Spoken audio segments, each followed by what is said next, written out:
don't know why I keep looking up here. I keep looking at this. Got it all right here.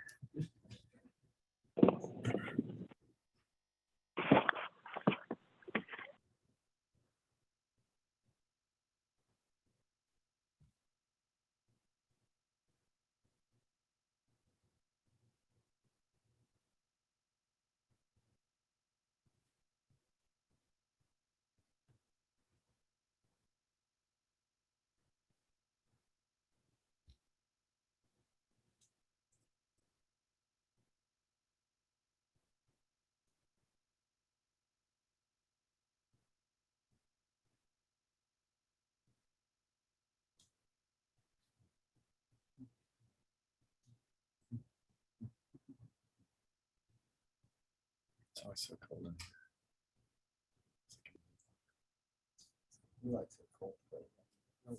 Why don't you think it's just because there's no windows or what? What is it? I guess just because it says like density of. Yeah, I guess you got 4. I just think that I guess it has like its own air conditioner. Very small room.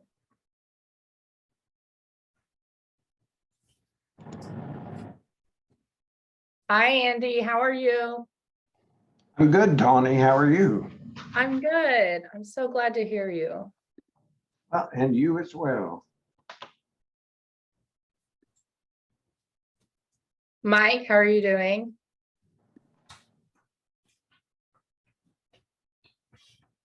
Doing good.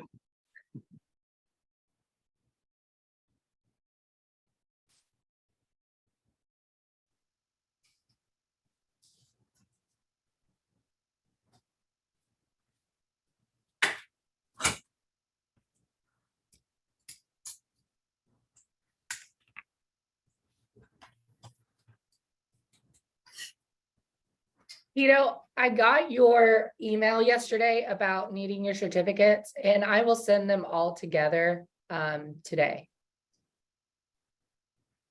Perfect. Thank you. Mhm.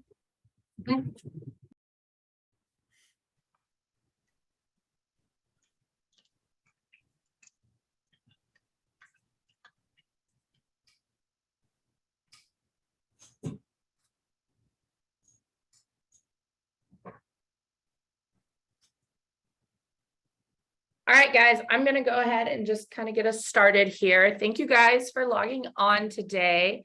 And thank you to everyone from Extract for putting on this presentation. We are going to kind of look at their innovative technology.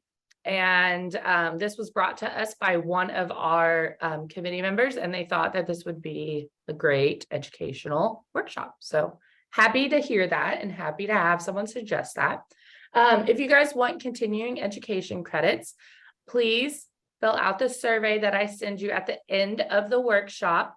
And then after that, reply back to the email and say that you would like the certificate, and then I will send that all off. I've also included on that email several upcoming workshops. We're still adding in some, but I thought it'd give you guys kind of a look ahead at our fall and with everything. If you guys have attended the expo in the past, this is a friendly reminder that it's coming up too. If you haven't, I strongly suggest that you do attend and join us. It's October 12th at the fairgrounds at the Bennett Event Center. It's always a really good time, really good barbecue cook-off, and just a really good networking experience. Other than that, I'm going to go ahead and let Eric take it away. I'll be muting everyone, turning off cameras, anything like that, just to kind of mute any distractions that may happen. But during the presentation, if you have a question, please feel free to unmute yourself, turn on your camera, whatever you'd like. Eric has already said that he would love questions during. So if you guys have any more questions, let me know. Other than that, I'll see you guys at the end. Yeah. Hi, guys. Thanks, Tawny. My name is Eric Glock, Extract Production Services. I am a degreed petroleum engineer. I've spent a lot of my career on the E&P side. I am the developer of our sizing software, NODAL integrated sizing software, XSIZE, which we'll spend a good piece of today talking about. We also have with Extract, John Taylor and Chris Tucker are on the Zoom. And then I have a couple of engineers here with me in our Tulsa office. I don't know how familiar everybody is with Extract. So like I said, we will spend a good portion of the time talking about XSIZE, but I wanted to also just kind of a brief introduction to who we are, as well as a couple of other technologies that I think would be applicable to Southern Oklahoma. And again, as Tawny said, yes, please feel free to reach out with any questions during the presentation. Maybe Tawny can help me flag those questions. Of course. So Extract, we are, I guess, relatively new to the block now, but we've been around for a little over 5 years. So we're definitely not any kind of fly-by-night organization. We've got over 300 employees located in, we have 7 facilities. Our headquarters and R&D hub are here in Tulsa. We have a very large shop in the Permian Basin there in Midland. And predominantly we are selling ESPs, but we also do sell surface pumps as well. A large part of the reason for the start of Extract was based on technology, and I'll touch on that a little bit more here in just a minute.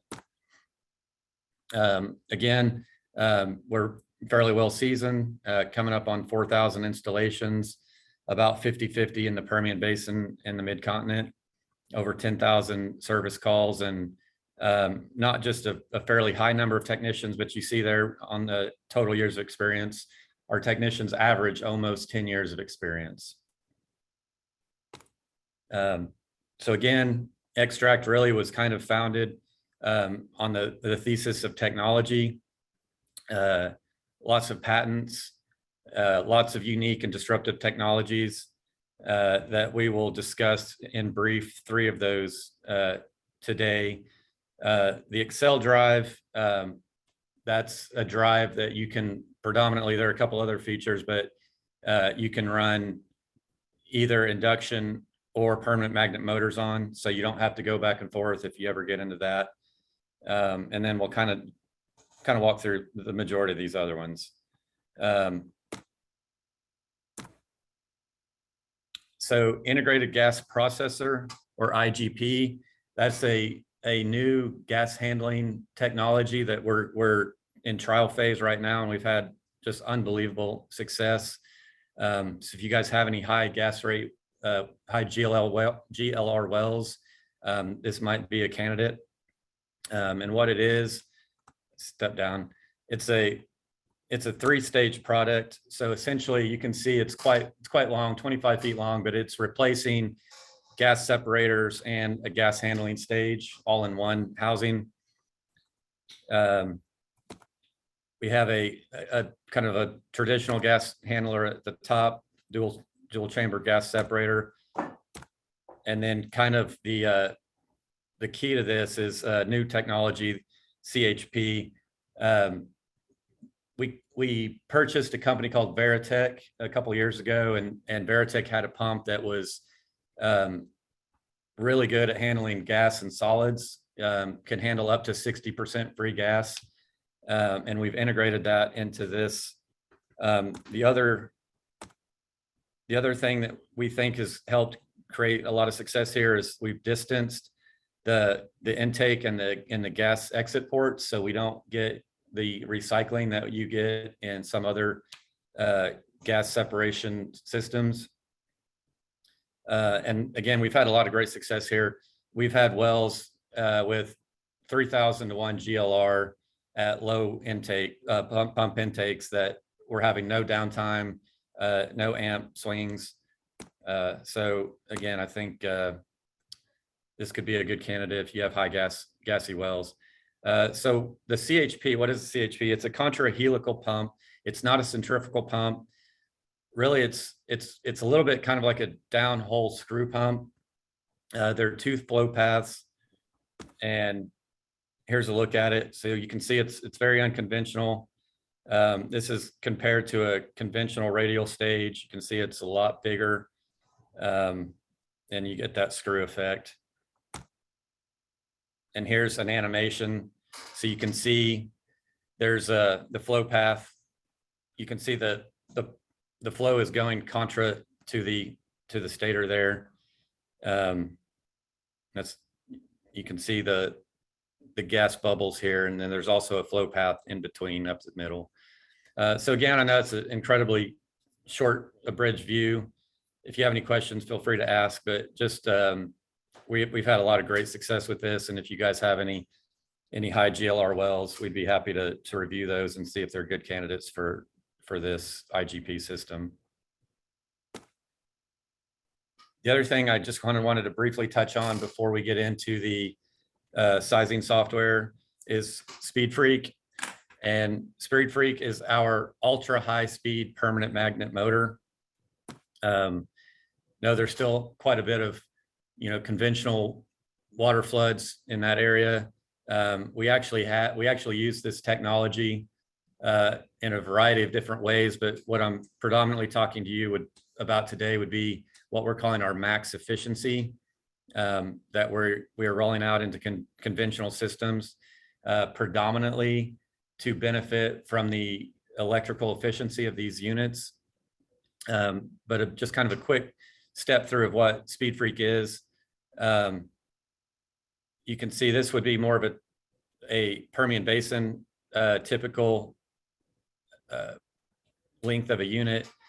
We're getting the same TDH out of a system that's less than a third of that length.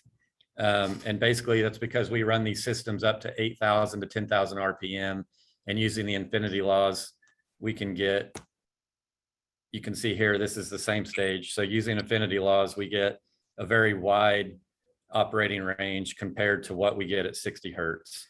So at 11,000 RPM, we're up here about 300 feet ahead per stage versus 30 in a 60 Hertz setting. And again, for the max efficiency, so that benefit of electrical efficiency, this is kind of where that comes from. You can see it's a very flat motor efficiency curve. And once you get any kind of loading at all on the motor, you get up north of 90% efficiency. So it allows you a very wide range of efficient mechanical efficiency. And here's an actual case study where we normalized the setting depth and the production rate.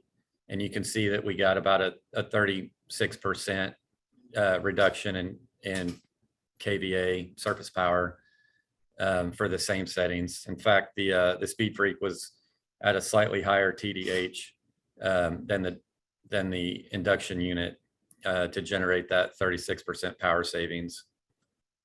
And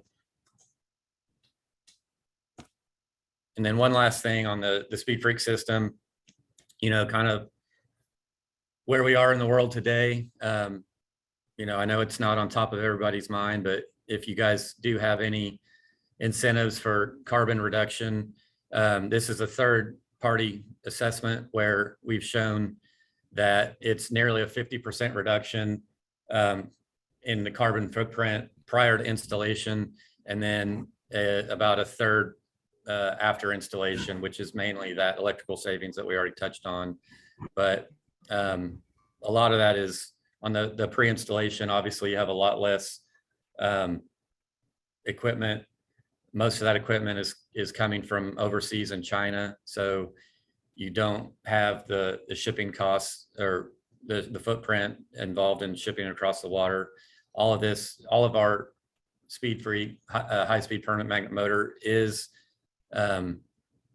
produced here in America. So again, some kind of secondary benefits to that system beyond the power savings. So now we'll step through the sizing software. So again, a couple of the unique features of this: it is a nodal based system. You know, it's not the most powerful nodal program on the market by any means, but as I'm sure most of you guys are aware, there's a little bit of a blind spot when it comes to nodal analysis and artificial lift selection. And so what we've done is generate the ability to integrate the nodal analysis into our sizing. It allows us to do a couple things. Besides the nodal, we're also doing 6 operating points for every curve we build, which is kind of our OPR curve, so to speak, that we're creating. And so it allows us to do what we call comparative lift analysis, which would just be looking at the productivity of your well and assessing, you know, what different lift methods, not only say gas lift to rod pump to ESP, but then also different ESP systems, you know, say a 3000 versus a 2250, you know, and not just looking at time zero, but then also into the future. And so the other thing is it would be a life cycle analysis, which again is kind of looking at all 6 of those operating points at once rather than a single point analysis, which most other ESP providers do their designs based off of. And then all of this kind of facilitates after installation and an enhanced ability to do real-time monitoring and optimization. So the first thing I'm going to just kind of look at is a case study of a comparative lift analysis. So this is a company in the Midland Basin who, it's kind of hard to see, but they had this operating point on gas lift, and they actually had they had a downhole gauge in this well, so it made calibrating the IPR curve a lot, you know, pretty easy. This well had been on gas lift for about 2.5 years, and it was still making 1,400 barrels a day with about a 3,000 pounds bottom hole flowing pressure. They sent this well out to bid to 5 different companies. Every other company besides Extract recommended essentially, you know, we'll call it a 2,000 barrel per day pump. We were able to use this technology to come back to them and say, well, you know, we actually think this well is a pretty large reservoir. We think that you could upsize your pump a little bit, and you can accelerate reserves quite a bit here. And so a couple things to take from that. So again, I mentioned this well had been on gas lift for 2.5 years. And really, if you think about that, if you kind of extend this gas lift OPR curve back out into the past, this well had been producing on gas lift over 2,000 barrels a day for 2.5 years. And so to me, what that says is it was attached to a very large reservoir. We used some kind of back of the envelope forecasting, and we're able to say, you know, we think that it's going to take you over a year to basically draw this well down to this point where your 2,000 barrel a day pump syncs back up with your 3,000 barrel a day pump. And so what we were able to basically show them was we could accelerate their cash flow by over $1 million in 12 months just by selecting the right pump. And again, we were the only one in 5 that was able to produce this kind of analysis and this kind of recommendation. I can't exactly speak to why nobody else did, but my guess is they don't have this capability. They don't have the time to generate these curves. And so, you know, the safe option would be, oh, it's a 1,400 barrel a day on gas lift, which means it's, you know, we'll call that 2,000 barrel a day pump. So these are some of the kind of unique assessments that we're able to do with the software. So now I'll kind of go to the life cycle analysis aspect of it. Let's see if I can move this over here. So again, you know, all of our competitors in the ESP world, they still generate their sizings off of a single point analysis. Sometimes they may generate 2 or 3 of those to try to simulate kind of what we're doing here, but is somewhat rare and is very tedious and time consuming for them because they don't have this built-in capability. And so, a lot of times decisions on a unit are based on, a maximum rate, right? So a maximum rate would be here early on in the life of the unit. It's still producing at a relatively low speed, call it 45, 50 Hertz. You have very little delta P or TDH. So we have low TDH, low kVA, low free gas, if any, due to higher pump intakes above bubble point. And so what we do is we look at, well, really 6 throughout the life of this well, but I'm just kind of highlighting this with 2 examples. So instead of just looking at it at a max rate IP scenario, we're looking at this whole profile down to here. So now we're at kind of a terminal production rate we can actually test what the unit's capable of. So we're kind of terminal production at 60 Hertz. Now you can see we've kind of tested the full range of these pumps. Now, we've doubled the TDH, we're at a higher kVA, and we're really seeing kind of what the consequences of free gas handling are. So by being able to look at this is kind of an actual view of what it looks like in the software. So again, we're looking at all 6 of these points at once. So we can see all the profile of pretty much everything that you would want to see. We can see free gas, and we can actually do quite a bit of sensitivity analysis on that, not only with manipulating equipment, but we can override what our gas handling or gas separation efficiency assumptions are. We can see here right away our frequency profile, our motor shaft rating and nameplate, electrical assumptions, kVA, feet per second for motor cooling.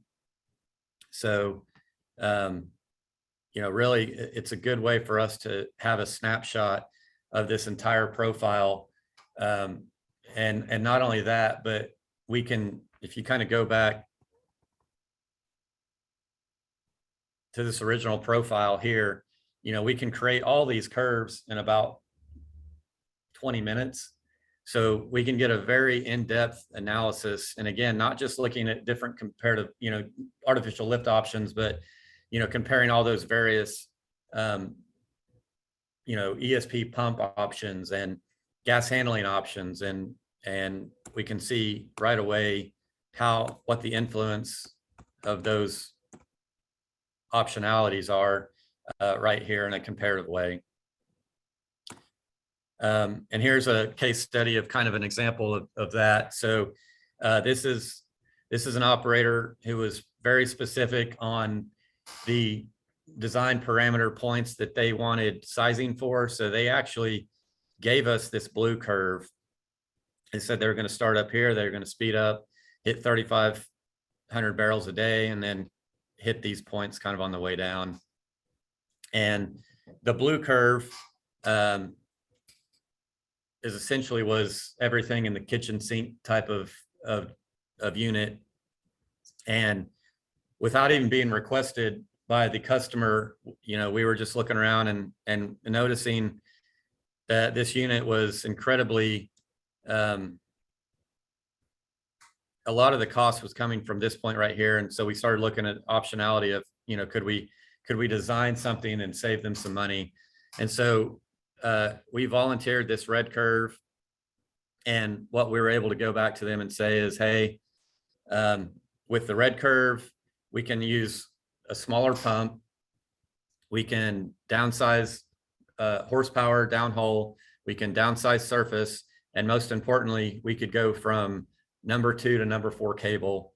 And oh, by the way, because we're going with a smaller pump, it's actually going to be more efficient for the majority of the life of this unit. So you're really not even going to defer production over the course of the install. So, what we were able to show is also based on offsets, the decline from this initial IPR to this sensitivity IPR, where these two options cross over, was only about 3 or 4 weeks based on their offset drawdown. So we were able to say, hey, if you guys are willing to defer production for 3 or 4 weeks, which you'll make up in the back end of this run, we could save you guys about $50,000 per install.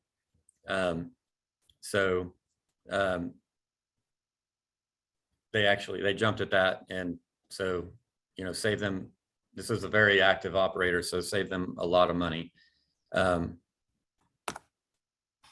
the final thing I'll talk about is, again, our optimization monitoring after install. So what you're looking at, this was actually a pretty good win for us. The orange curve kind of in the background here, that is what we would send out on our design. And so this would be what we would predict the unit would do. And I'll back up here just a little bit. So this was an example. This was a well customer we were trying to break in with. They were confined by single housing motors, which we now have more optionality, but at the time that reduced us to about 230 horsepower. And they were running 300 horsepower motors with a competitor of ours. And so with our sizing software, we said they also were surface limited to about 3,500 barrels a day. And so what we said is, you know, we'll start off here slow, 42, 45 hertz. That'll get you to your 3,500 barrels a day. You'll speed up to kind of the max speed for this system. And then at that point, you know, you'll start losing rate as your TDH is going towards delta P instead of rate. And because they were running a 300 horsepower motor with a customer, they had a lot of problem digesting this. We had several meetings with us, and finally they gave us a pad. And so what you're looking at is the green is the actual performance of that first well with this system. And you can see that we pretty much painted the line here on our actual versus theoretical projection. In fact, the only time that is there any separation at all is right here. And that's just because they actually sped this unit up to 60 hertz a little quicker than anticipated and went above that 3,500 barrel a day threshold. So, you know, we would never sit here and say, you're going to get this response on every single well, but I think that it shows that we have a lot going right behind the scenes. And then this is kind of the output that we're able to do, again, monitoring, you know, daily drawdown, where we are on the pump curve. And as you can imagine, having kind of this, you know, this type of accuracy in our modeling as with the data share, we're able to do a few things that I think are pretty unique. You know, we're able to do real-time pump wear analysis. You know, if we're having any amperage separation versus theoretical, and kind of do some assessments on that. And then also real-time forecasting, you know, what speed adjustments, what production consequences any kind of speed adjustments or back pressure would have on the well. And so that's actually all I got. So about a 30-minute presentation. Love to field any questions you guys have on any of the technologies that we've talked about today. Feel free to unmute yourself, turn on your camera, ask any questions. Roger, do you got a question? Quick question, how you handling sand now? You got sand filters or what separators? How you doing that down off? John, do you want to take that one?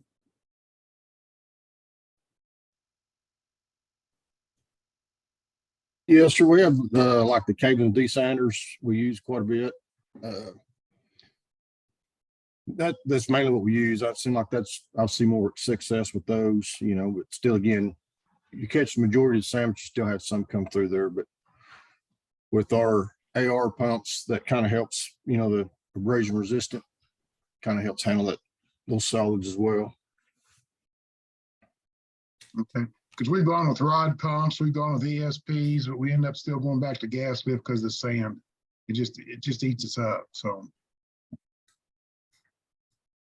Yes, sir. Unfortunately, that's kind of one of the downfalls of it, but I mean, there is some stuff out there that can help with the sand separating it. thank you. Yes, sir.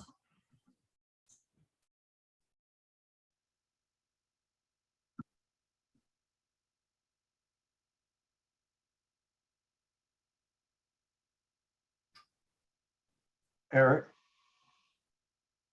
Yes, sir. most of these scenarios you presented are for very large volume producers. Is there much application for this type of equipment on 1,000-barrel-a-day wells or less that would save utility cost, for example? Yeah, great question. Thank you. Yeah, the answer is yes, there is. And I'll kind of go back to this screen here. And, I think one of the values is just the efficiency of this sizing software system. Any of you guys who, I think this procedure is actually more common with gas lift forecasting, where you use kind of a third-party nodal and you kind of go back and forth and try to generate these OPR curves. And it's a very time-consuming and tedious process. And so I think the efficiency of generating, imagine, again, this is another high rate example. So I apologize, I don't have a lower rate example, but even with a lower rate example, the ability to go and generate 3 or 4 different options, ranging from different pumps or different motors or different gas handling assumptions, and having the ability to look at those, create all 3 or 4 of those, or 12 or whatever. I mean, but to be able to create any of as many sensitivity options as you can imagine, and really look through here and see on a relative basis, okay, which one of these is going to be best suited for, being the most energy efficient, or which one's going to give me the best chance to handle the gas, or, again, maybe not so much on a low rate well, but, a lot of what we see, we're making decisions on wells, particularly for gas handling, that, may not come to fruition for 10 or 12 months. And, so again, we can kind of start seeing where those breakover points are, and, do you want to spend that money now or kind of take your chances in the future? But again, I think, come around it specifically to your question, being able to generate, multiple options, and really drill down through the whole life cycle of that anticipated run, and see, which one is going to, are we really going to be testing the motor? Are we going to, have, which one's going to be the most energy efficient? And Michael is sitting here. Do you have any other? He's kind of been doing a lot more of these lower volume wells. Do you have anything to add to that, Michael? Yeah. I think one of the huge advantages that we have is the scalability that XSIZE does give us, because as far as ESP goes, we can design ESPs down to a few hundred barrels a day. So to answer your question of 300-400 barrels to 1,000, I think we designed it using the software the same way as if instead of 8,500 reservoir pressure, we had 850. I mean, we don't really change our process. It's just a different piece of equipment. Okay. Thank you.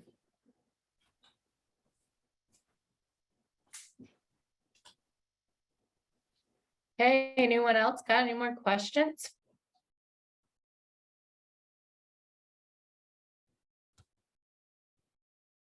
That's very interesting. Well, I appreciate you guys' time today. If we'd love to obviously follow up in greater detail, or if you guys have specific wells that you think might be candidates for the sizing software, or the technologies we talked about. Tawny, I guess you can just send out my email address, as well as John Taylor and Chris Tucker, who are on this. And again, any of you guys out there, if you have other specific questions or well candidates that you'd like us to talk to about, we'd love to visit. Eric, one more quick question. What do you guys charge for your XSIZE nodal analysis? Is there a charge to come run a sample on it? We don't currently have we're not monetizing that in that way. We try to use it as a technology to try to get our foot in the door like today. And then we actually do have some partnerships on a kind of a bigger scale where, we're open to licensing or just, having kind of a dedicated engineer for dedicated work. But really, we're just looking to create partnerships and whatever that works for that customer. And so right now we don't have a charge. So we're happy to look at a candidate and tell you our thoughts. And I can say, like, I'm sure this will be met with skepticism, but I can tell you guys, my whole background is in operations, and I still look at every well like it's my well that and I try to make every decision from that operator's perspective. So, take it for what it's worth, but we'd be happy to look at a candidate for you, and I will at least give you my honest feedback on, we're not going to say stuff just to try to push an ESP in the ground. If I think it's a better rod pump or gas lift candidate, then, we'll be forthright in that assessment. That's good to know. Thank you. All thank right, you, sir. I will make sure to include their emails, and you guys can reach out directly to them and talk to them for any other needs that you guys may have. Thank you Other very than- much. Other than that, I'm All right. going to let you guys go ahead and sign off, and thank you guys for joining us today. Be on the lookout for an email from me with all that information. Thank you. Good talk. Thank you guys very much. And Tawny, thanks again for helping set this up for us. Thanks, Eric. All right, guys, have a great day. You as well. Thanks.